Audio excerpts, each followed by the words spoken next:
Hello and welcome to the DrivingMaul Currie Cup Round 1 predictions, and I'll also be giving a quick preview of the tournament as well. Thank you very much for joining me. I'm Paul, the guy behind DrivingMaul, and let's be honest, the Currie Cup is one of those strange competitions that I don't think those outside of South Africa really get the importance of. If we look at competitions like the Mitre 10 Cup or the Rugby Championship in the UK, these competitions have dropped off in their importance.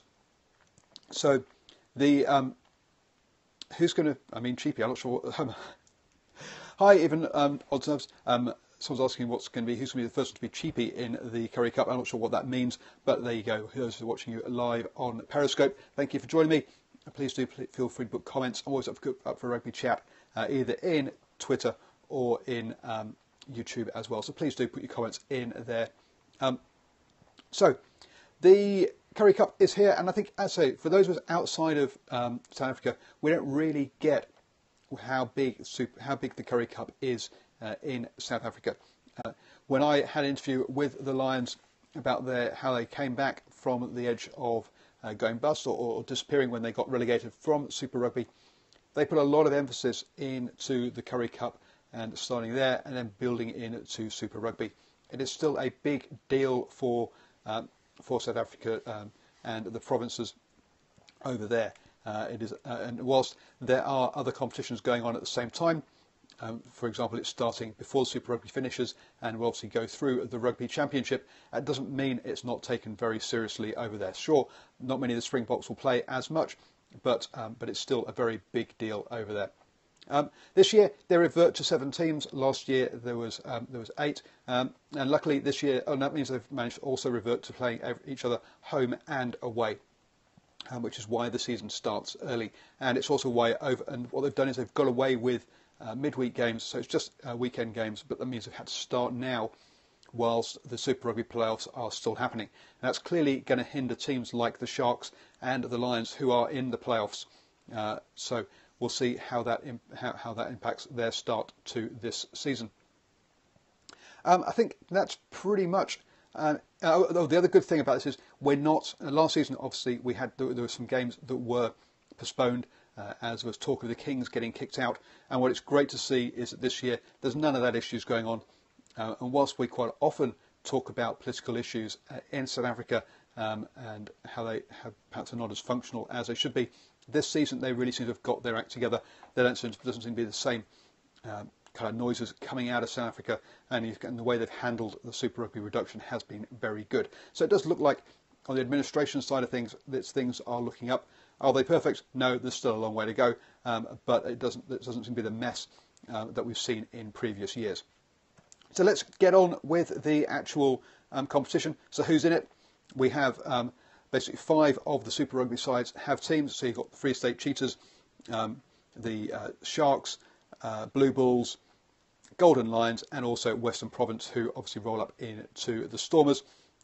Joining them are the Pumas and the Cheetahs. I'm probably totally butchering the pronunciation of that team in there. Now those two teams, without having the Super Rugby franchise above them, they are definitely at a disadvantage to the other teams as far as being able to attract players and that kind of side of things.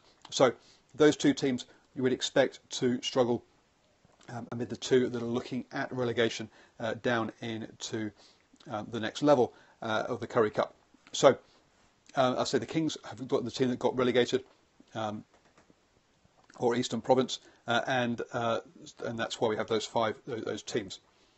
Coming into the fixtures for this week, first up we have the Cheetahs versus the Sharks. Now the Cheetahs won this competition last year. They went through undefeated and was a real building block for them. Unfortunately, they didn't manage to carry that through into Super Rugby in the same way that the Lions have. But maybe then this season they're going to have a bit of a problem with the Pro 12 happening at the same time as this competition as well, towards the end of it, I believe. So they're going to need a good start if they're going to want to go well in this competition. The Sharks are obviously playing the Lions this weekend in Super Rugby, so will be down some players who they would lose this one. So I'm going to back the Cheetahs to kick off with a 7-point home win. The Greycoats host the Blue Bulls, and they're unlucky. The Bulls did not make the Super Rugby playoffs, so they won't have the same problem of players missing. And so this isn't. So I think we're going to see the Blue Bulls pick up an away win to kick off their season here, and I'm backing the Blue Bulls by 7. These margins we'll be able to get better at as we go through the season. At the moment, it's a bit of guesswork. I've not seen any pre-season stuff for these guys, and being in New Zealand, and so I'm just going off past performances, mainly from last year.